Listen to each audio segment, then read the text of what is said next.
Ottawa has just announced a major cut to immigration. It's reducing permanent immigration levels by at least 20%. Now, this move follows years of rapid increases to the number of permanent residents coming into Canada and big increases in the number of people coming to Canada on a temporary basis as well.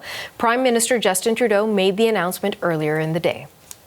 Today, we're announcing that we will reduce the number of immigrants we bring in over the next 3 years, which will result in a pause in the population growth over the next 2 years. This builds on our previously announced measures to cap international student permits and reform the temporary foreign worker program, all of which we are implementing with a single aim: stabilize our population growth to give all levels of government time to catch up, time to make the necessary investments in health care, in housing, in social services to accommodate more people in the future.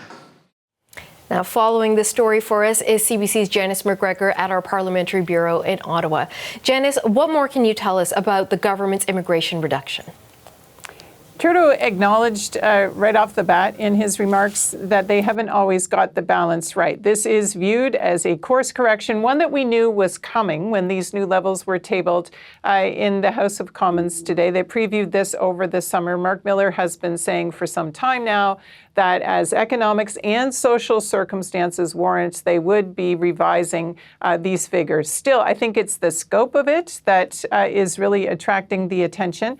And I should also tell you, at this hour, journalists are getting briefed on what's underneath kind of these top-line numbers that we're showing you.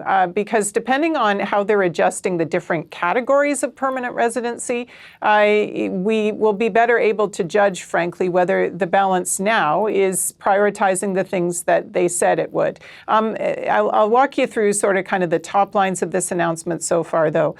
They're saying that more than 40% of the permanent residents they accept in 2025 will be from people who are already in Canada as temporary residents.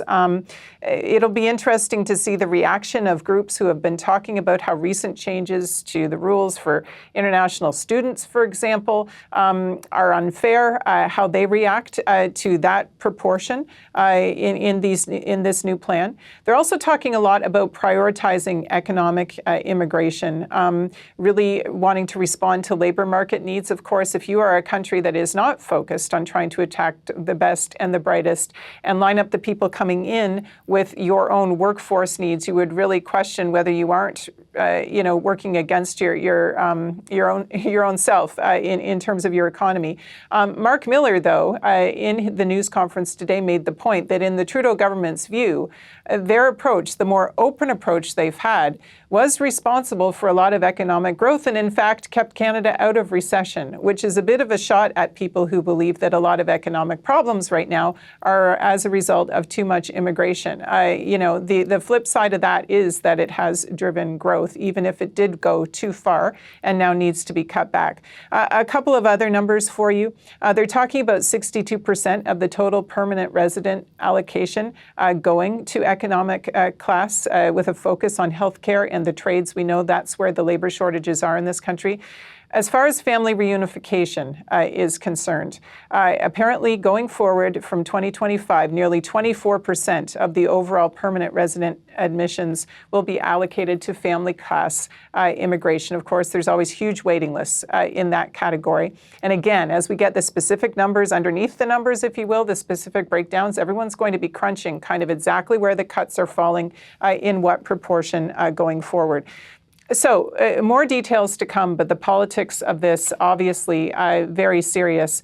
And I was struck at this news conference by the fact they had Liberal MPs arrayed behind them, and both the Prime Minister and the Immigration Minister made a point of talking about how they consulted very closely with their caucus, which includes a lot of representatives of diaspora communities really affected by immigration policy, wanting to portray this not as something that was anti-immigration at all, but something that they realized they need to do in Canada's national interest.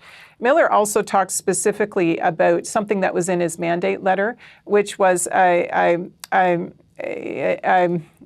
order isn't the right word, a direction to pursue some kind of a mass regularization process for people who are in Canada but not permanent residents, maybe people who have overstayed a visa and continue to be here irregularly.